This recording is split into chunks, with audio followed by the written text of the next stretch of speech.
80세 이후 인간관계의 변화. 우리는 살면서 수많은 인간관계를 맺습니다. 가족, 친구, 직장 동료, 이웃. 젊을 때는 이런 관계들이 우리의 삶을 더욱 풍요롭게 해준다고 믿습니다. 그리고 많은 사람들이 나이가 들어도 이러한 관계를 그대로 유지하고 싶어 합니다. 하지만 80세 이후에도 과연 이 모든 인간관계를 유지하는 것이 가능할까요? 이 책 80세의 벽에서는 80세가 넘으면 인간관계도 크게 변해야 한다고 강조합니다. 젊을 때 중요했던 인간관계의 원칙들이 80세 이후에는 더 이상 유효하지 않을 수도 있고, 오히려 그 관계들이 삶의 질을 떨어뜨릴 수도 있다고 합니다. 일 관계의 수가 줄어드는 것은 자연스러운 일이다. 우리는 어릴 때부터 사회적 관계를 쌓으며 살아갑니다. 학창 시절에는 친구들이 많았고, 직장에 다니면서는 동료들과의 관계도 중요했습니다. 가족과도 자주 연락하고 다양한 모임에 참석하면서 사람들과 어울렸습니다. 하지만 80세가 넘으면 상황이 달라집니다.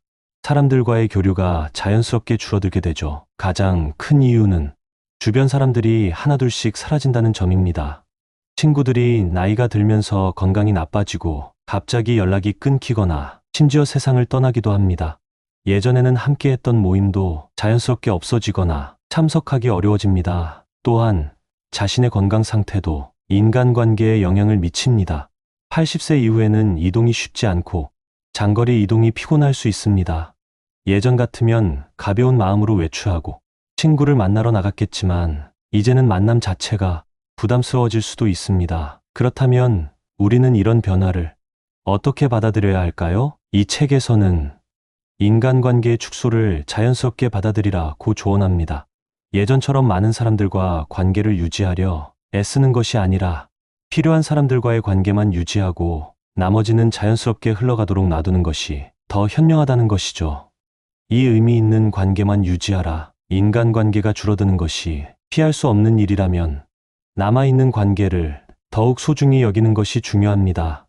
80세 이후에는 의미 있는 관계를 유지하는 것이 삶의 만족도를 높이는 핵심 요소라고 합니다. 여기서 중요한 것은 어떤 관계를 유지해야 하는가입니다. 저자는 3가지 기준을 제시합니다. 첫째, 함께 있으면 편안한 사람. 둘째, 나를 존중해주는 사람. 셋째, 서로 긍정적인 영향을 주는 사람. 반대로 스트레스를 주거나 나를 불편하게 만드는 관계는 정리하는 것이 좋다고 합니다. 만나면 항상 부정적인 이야기만 하거나 상대방이 나의 이야기를 전혀 듣지 않고 자기 말만 하는 경우, 혹은 불필요한 비교와 경쟁을 유도하는 관계라면 이제는 조금씩 멀어지는 것이 좋다는 것이죠. 80세 이후의 삶은 불필요한 감정 소모를 줄이고 편안하게 살아가는 것이 중요합니다. 좋은 관계만 남기는 것이야말로 행복한 노년을 만드는 중요한 요소입니다. 3. 자녀와의 관계도 변화가 필요하다. 우리는 부모와 자녀 사이의 관계가 변하지 않을 거라고 생각합니다. 하지만 현실은 다릅니다.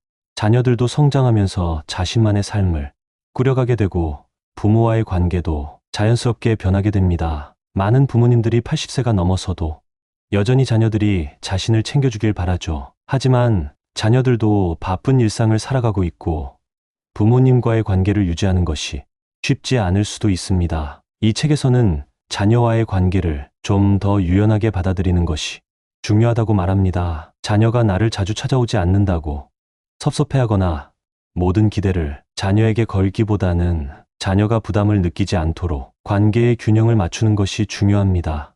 가장 좋은 방법은 적당한 거리 유지입니다. 너무 가까이 붙어 있으려 하면 서로 부담이 될 수 있고, 반대로 너무 멀어지면 외로움을 느낄 수 있습니다. 따라서 서로에게 적절한 거리를 두면서 필요할 때만 도움을 요청하고 자녀들의 삶을 존중해 주는 것이 좋습니다. 혼자 있는 시간을 긍정적으로 받아들이기.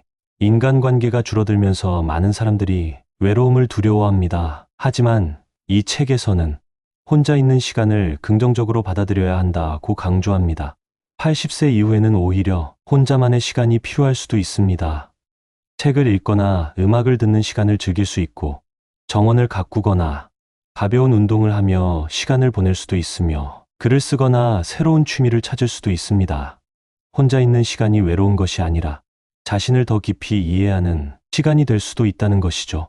오히려 80세 이후에는 인간관계보다 자기 자신과 잘 지내는 법을 배우는 것이 더 중요할 수도 있습니다. 5. 인간관계를 새롭게 바라보기.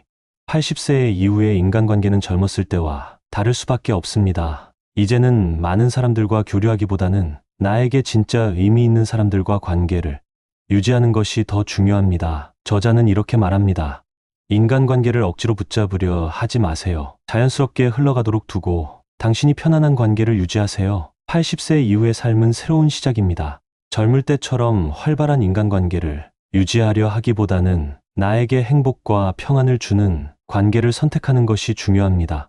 여러분은 어떤 인간관계를 유지하고 싶으신가요? 앞으로의 인간관계를 어떻게 변화시키고 싶으신가요? 이제는 인간관계도 나를 위해 정리하고 진짜 행복을 위한 관계를 선택해야 할 때입니다.